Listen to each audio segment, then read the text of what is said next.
ថ្ងៃនេះមករៀនធ្វើជាមួយនឹងតែក្រូចឆ្មាគឺពណ៌បៃតងម្ដងណាហើយនៅក្នុងការធ្វើតែក្រូចឆ្មាពណ៌បៃតងនេះគឺឆ្ងាញ់ជាងរដងប្លែករដងលឿនជាងរដងទៀតបងប្អូនតាមដានអរគ្នាចង់ដឹងថាក្នុងនោះមានអាចកំបាំងបែបណាខ្លះតាមដានអរគ្នាទឹកសារ៉ូអំពៅមីតផុនរសជាតិផ្អែមស្រទន់ជួយបង្កើនរសជាតិពេទ្យជាច្រើនមុខឲ្យកាន់តែឈ្ងុយឆ្ងាញ់កុំភ្លេចទឹកសារ៉ូអំពៅមីតផុនតាក់តងកំងទិញនៅលើ page វីដេអូនេះផងដែរការធ្វើតែក្រូចឆ្មានេះបងប្អូនគឺយើងត្រូវការក្រូចឆ្វិចស្រស់ៗតែម្ដងបងប្អូនព្រោះកាលណាដែលយើងច្របាច់ភ្លាមធ្វើភ្លាមដាក់លាយផ្លែតហ្នឹងគឺរសជាតិឈ្ងុយឆ្ងាញ់តែម្ដងបងប្អូនតាក់តងនឹងការធ្វើតែក្រូចឆ្មានេះសូមបញ្ជាក់ថាអត់មានលាយឆ្មាណាគឺមានលាយតែក្រូចតែនឹងទឹកស្ករប៉ុន្តែទឹកស្ករអំពៅពិសេសរបស់យើងនោះមានរសជាតិឈ្ងុយឆ្ងាញ់បែបណាបងប្អូនតាមដានអរគ្នាចង់ដឹងថាយើងលាយបែបណាខ្លះផ្សំគ្រឿងបែបណាខ្លះបានជាមានរសជាតិឈ្ងុយឆ្ងាញ់ប្លែកបែបនេះហើយវិធីធ្វើគឺងាយមែនតើបងប្អូន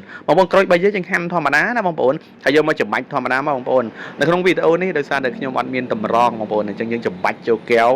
ក្រិតរបស់យើងណាអញ្ចឹងកែវក្រិតអីបានច្របាច់នេះជាទូទៅគឺស្មើនឹង20 ml បងប្អូនអញ្ចឹងបើ4ផ្លែនៃក្រូចឆ្វិចរបស់យើងហ្នឹងអាល្មមស្មើ20 ml បាទធំជាងហ្នឹងវាអាច25អញ្ចឹងណាអញ្ចឹងបើបងប្អូនចង់ឲ្យជូរជាងហ្នឹងបងប្អូនដាក់ដល់5 6ទៅប៉ុន្តែសូមបញ្ជាក់បងប្អូនថានេះខ្ញុំដាក់ទៅ4ទេណាការធ្វើតែក្រូចឆ្មានេះបងប្អូនគឺយើងពិសេសត្រង់ថាយើងលែងពិបាកដាំទឹកស្ករយើងលែងពិបាកយកស្ករសមកវល់តំបំហ្នឹងកូររលាយគឺយូរខ្លាំងមែនតើបងប្អូនគ្រាន់តែមានទឹកសារ៉ូអំពៅមីតផុនបងប្អូនយើងយកមកលាយស្រាប់តែម្ដងណាសំខាន់បងប្អូនមើលវីដេអូនេះចង់ដឹងថាយើងលាយទឹកសារ៉ូអំពៅមីតផុនប្រមាណមីលីលីត្រឬប្រមាណ ml ដើម្បីយើងលាយចូលជាមួយនឹងទឹកក្រូចឆ្វិចរបស់យើងឲ្យមានរសជាតិជូរអែមឆ្ងាញ់តែម្ដងណាបងប្អូន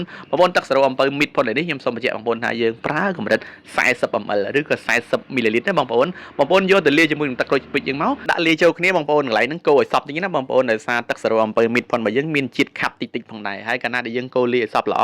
នៅពេលដែលយើងភ្លក់ញ៉ាំទៅគឺមានរសជាតិផ្អែមថេជូរអែមឆ្ងាញ់តែម្ដងណាបងប្អូនឥឡូវនេះយើងដាក់ទឹកតែបៃតងដែលយើងដាំជាមួយតែមេដៃលាយជាមួយនឹងតែនៀកហ្នឹងយើងដាក់កម្រិត150មីលីលីត្របងប្អូនឬក៏150 ml មកបងប្អូនចាក់ចូលកែវលេខ22អោតនេះមកយើងកូរតិចបងប្អូនព្រោះនៅពេលដែលកូរឲ្យសព្វល្អហ្នឹងដឹងតែឆ្ងាញ់តែម្ដងណាហើយដាក់ទឹកកកឲ្យពេញកែវបងប្អូនឃើញអូហូយពិសេសមែនតើការធ្វើតែក្រូចឆ្មាពណ៌បៃតងនេះបងប្អូនគឺលឿនរហ័សមែនតើណាព្រោះយើងលែងពិបាកដាំទឹកស្ករយើងលែងពិបាកកូរស្ករសតម្រាំនឹងកូររួចគឺយូរមែនតើអញ្ចឹងបងប្អូនដើម្បីលឿនរហ័សហើយក្រិតត្រឹមត្រូវបងប្អូនកុំភ្លេចទឹកសារ៉ូអំពៅមីតផុនណាទឹកសារ៉ូអំពៅមីតផុននេះផងដែរបងប្អូនជួយបង្កើនពេទ្យរបស់យើងជាច្រើនមុខផងដែរគឺឲ្យមានរសជាតិឈ្ងុយឆ្ងាញ់តែម្ដងណាបងប្អូនគ្រាន់តែមានទឹកសារ៉ូអំពៅមីតផុនមិនថាបងប្អូនធ្វើពេទ្យ